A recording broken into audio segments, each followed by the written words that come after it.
Saygıdeğer izleyicilerimiz, Hollanda'da maalesef koronavirüsle ilgili olarak vaka sayılarının hızlı bir şekilde arttığını gözlemliyoruz. Bunun yanı sıra Delta varyantının yeni türü de Hollanda'da maalesef bazı insanlarda görüldü. Son durumu paylaşalım. Hollanda'daki tablo nedir? Bundan sonra hangi önlemlerin alması bekleniyor? Bunun yanı sıra Hollanda dışından bizi izleyen Avrupa'daki ve dünyanın değişik noktalarındaki vatandaşlarımızla ilgili de önemli uyarılarımız olacak. Ulusal Halk Sağlığı ve Çevre Enstitüsü Hollanda'da yeni bir delta varyantının görüldüğünü resmi olarak açıkladı. AY4.2 olarak adlandırılan yeni alt varyant şu anda Hollanda'daki koronavirüs vakalarının %0.1 ve 0.2'sini oluşturuyor.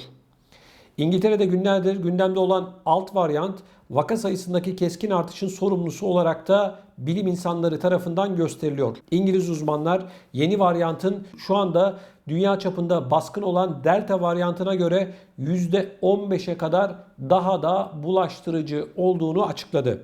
Bununla birlikte Dünya Sağlık Örgütü alt varyantı henüz endişelenecek bir varyant olarak tanımlamış değil. Hollandalı virolog Marjan Koopmans yapmış olduğu açıklamada ne kadar sorun yaratacağı konusunda yorum yapmak için henüz erken olduğunu ifade etti. Koopmans, İngiliz meslektaşlarım varyantın ne kadar endişe verici olduğu konusunda henüz emin olmadıklarını söylüyorlar. Ancak ben varyantın bir etkisi olacağını hesaba katmamız gerektiğini düşünüyorum dedi. Önümüzdeki günlerde nasıl bir tablonun ortaya çıkacağı konusunda ise henüz bilim insanları herhangi bir açıklama yapmış değil. Koronavirüsle ilgili olarak dünyadaki tablo şu. Sürekli yeni bir varyant, yeni bir mutant, şu kadar etkili, bu kadar etkilinin dışında hiçbir haber yok. Haber nerede var biliyor musunuz? Haber bulunduğu iddia edilen aşılarla ilgili var. Bakın Profesör Doktor Uğur Şahin ve Sayın Özlem Türeci yeni bir açıklama yaptı ve buldukları yeni bir aşı olduğunu söylediler. %95.6 oranında da yeni varyantlara karşı bu aşılarının etkili olduğunu ifade ettiler. Haberler bunlar. Sürekli olarak bir yenilik olarak insanların önüne yeni bir aşı sunuluyor. Taktik de şu. Yeni bir varyant çıktı vesaire haberler yayınlandıktan sonra görüyoruz ki hemen özellikle bu aşı üreticileri çıkıp diyorlar ki biz şunu bulduk, bunu bulduk, şu kadar etkili açıklaması var. Başka bir açıklama yok arkadaşlar. Bakın. Bundan bir yıl önceye gidelim.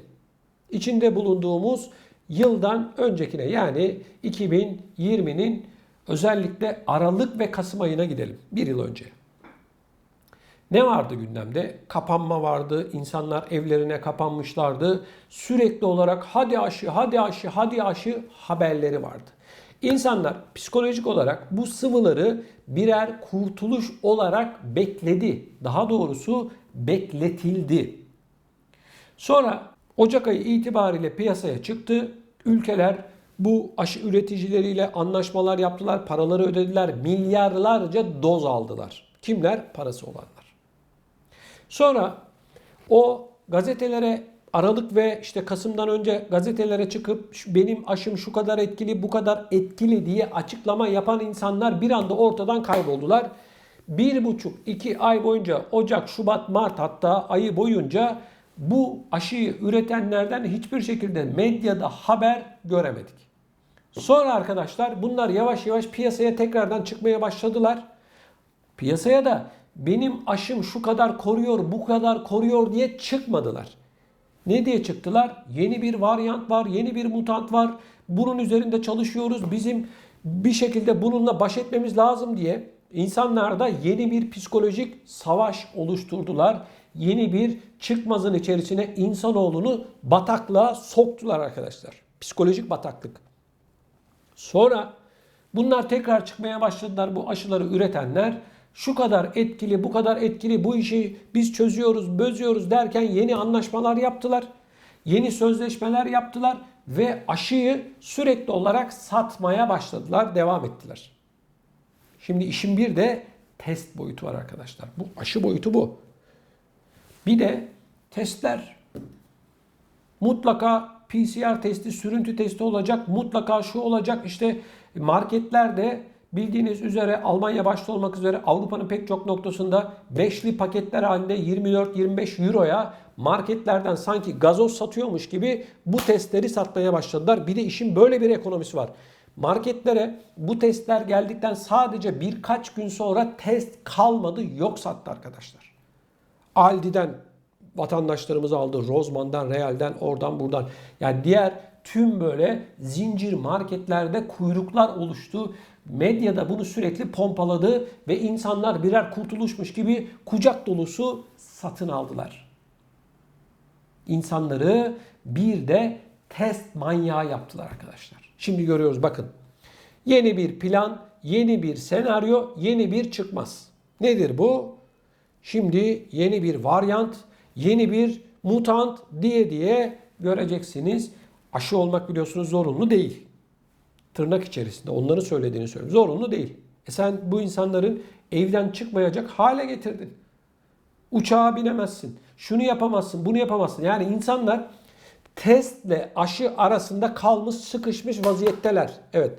Test aşı biliyorsunuz. Testler de artık Avrupa'nın pek çok noktasında paralı vaziyete getirilmiş vaziyette. Paralı. Eskiden para yoktu. Şimdi bunlar paralı. Diyor ki şuraya mı gideceksin? Ver 25-30 euroyu testini yaptır. Ya kardeşim adam cebinde para var mı yok mu bunlar sorulmuyor zaten.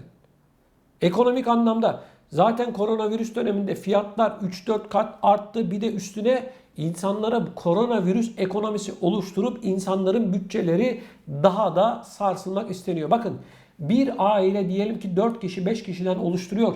Her hafta bunların test yapması demek minimum arkadaşlar 100 euro anlamına geliyor. Nasıl ödeyecek bu adam? Bazı iş yerlerinde biliyorsunuz eğer sen bu sıvıyı vurdurmazsan ben seni işten çıkartırım tehditleri var. Şimdi bu insanlar ne yapacak diyorum ya, testle aşı arasına sıkıştırılmış insanoğlunu gözlemliyoruz şu anda. Yeni bir varyant, yeni bir mutant, şu oldu, bu oldu denilerek insanların gerçekten büyük bir sıkıntının içerisine düştüğünü görüyoruz. Bakın ben hiç kimseye test ya da işte aşı olun ya da olmayın demem. Ben bilim insanı değilim. Ben gazeteciyim. Ben politikaları ve bu süreci anlatıyorum size. Siz mutlaka hekiminize danışın. Hekiminiz size mutlaka gerekli olan açıklamaları yapacak. Hekiminiz ne diyorsa o yönde siz karar alırsınız. Sağlıkla ilgili bir konuda birinin size şunu yap, bunu yap demesini ben doğru bulmuyorum. Hayat sizin hayatınız. Vücut sizin vücudunuz. O nedenle bilim insanları ne diyorsa, doktorlarınız ne diyorsa lütfen dikkate alın. Bu uyarıyı ben size yapmak zorundayım. Onun dışında ben işin ekonomisini konuşuyorum. Yani öyle bir noktaya geldi ki sabah uyanıyoruz yeni bir mutant, akşam ayda yeni bir mutant, yeni bir varyant deniliyor. Bakın şu anda tüm dünyada gerçekten büyük bir kaos durumu söz konusu. Her kafadan bir ses çıkıyor. Bakın.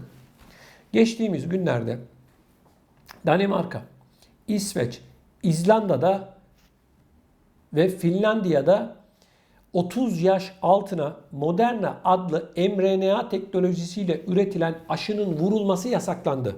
Neden? Çünkü 30 yaş altı insanlarda, erkeklerde kalp kası iltihabına neden olduğu yönünde açıklamalar yapıldı ve biz yasaklıyoruz dediler bunu. Bakın.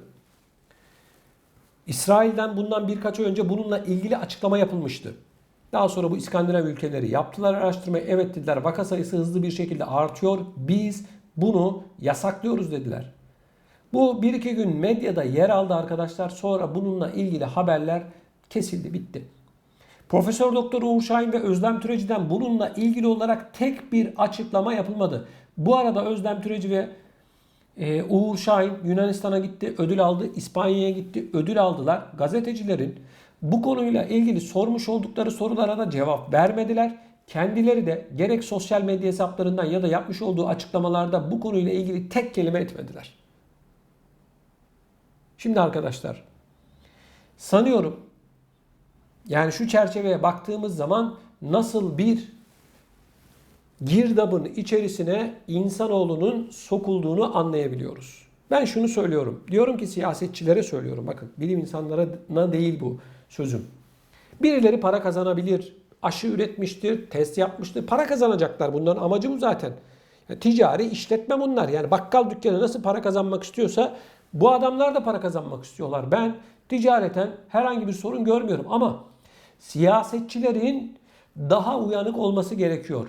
Bakın seçim döneminde niye oy veririz biz bu siyasetçilere? Bizim haklarımız konusun, bizim sağlığımızla ilgili, ekonomimizle ilgili, sosyal hayatımızla ilgili alacakları kararlarda bizim menfaatimizi gözetsin diye oy veririz değil mi? Yoksa bu adamların kara kaşına, kara gözüne mi oy veriyoruz? Neyine oy veriyoruz? Kim? Anamız mı, babamız mı bunlar? Kim? Ama görüyoruz ki bu siyasetçilerde büyük bir basiretsizlik var ya da isteyerek, bilerek insanları farklı bir dünyanın içerisine sürüklüyorlar. Ekonomik olarak insanlar büyük bir sıkıntı yaşıyor mu bu koronavirüsten dolayı? Evet yaşıyor. Kiralar arttı mı? Arttı. Fiyatlar arttı mı? Arttı. Çarşıda, pazarda yangın var mı fiyatlarda? Var. Büyük sıfırlama diyorlar. Al sana büyük sıfırlama. Yeni dünya düzeni diyorlar. Al sana yeni dünya düzeni. Kripto paralar, bu bitcoinler vesaireler. Niye bu kadar arttı? Niye bu kadar talep var arkadaşlar? Al sana yeni dünya düzeni. Şimdi baktığımızda bu oyunun bir parçası da bu sıvılar ve testler arkadaşlar. Hepimizi sıvı manyağı yaptılar. Test manyağı yaptılar. Oraya gidiyorsun test. Buraya gidiyorsun test. Aa diyor senin bilmem ne kodun ne işte aşı ile ilgili şu kare kodun yoksa bilmem ne seni ben buraya alamam diyor. Hani zorunlu değildi. Adamda bir rahatsızlık yok bir şey yok. Cebinden adamın 25-30 eurosunu alarak test yapacaksın. Arkadaşlar bu konuyla ilgili siz ne düşünüyorsunuz gerçekten çok merak ediyorum. Yani nereye gidiyoruz kardeşim? Nereye kadar? Hiç kimse de şunun cevabını vermiyor. Şu zaman bu işler tamam normale dönecek demiyor arkadaşlar. Ne aşıyı üreten söylüyor, ne siyasetçiler söylüyor, ne bu ekonomiden faydalananlar, menfaatlenenler söylüyor. Hiç kimsenin ağzını bıçak açmıyor. Sürekli olarak şu mutant çıktı, bu varyant var, şu testi yaptır, bilmem şunu yaptır, bunu yaptır. Başka hiçbir açıklama yok arkadaşlar. İnanın bana bakın, girin internete cep telefonunuzdan, bilgisayarınızdan yazın bu konuyla ilgili. Sadece şu bulundu, şunu yaptırın, bunu yaptırından başka bir tek satır haber yok arkadaşlar. Yok. İnsanlar sokaklara döküldüler, protesto gösterileri yaptılar. Dünyanın pek çok noktasında alınan tedbirleri protesto ettiler. Sonuç elde var sıfır. Hiçbir siyasetçi de demiyor ki gelin kardeşim bakalım siz ne istiyorsunuz, amacınız nedir demiyor arkadaşlar. Böyle enteresan bir durum. Hani bir laf var ya bindik alamete gidiyoruz kıyamete diye. Böyle bir durum. Lütfen bu konuyla ilgili görüşlerinizi videomuzun altında bulunan yorum bölümüne yazarak bizlere iletin. Yine gündeme getirilmesini istediğiniz konular varsa mutlak surette videomuzun altındaki yine yorum bölümüne yazarak bizlere iletebilirsiniz. Ben şunu söylüyorum. Allah sonumuzu hayretsin. Ben böyle düşünüyorum. Çünkü büyük bir karamsarlık durumu içerisindeyim. Ben kendi adıma hani sizin durumunuzu bilemem ama beni de lütfen yanlış anlamayın ama şöyle bir analiz yaptığımızda kardeşim ya nereye kadar? Yani soru bu nereye kadar?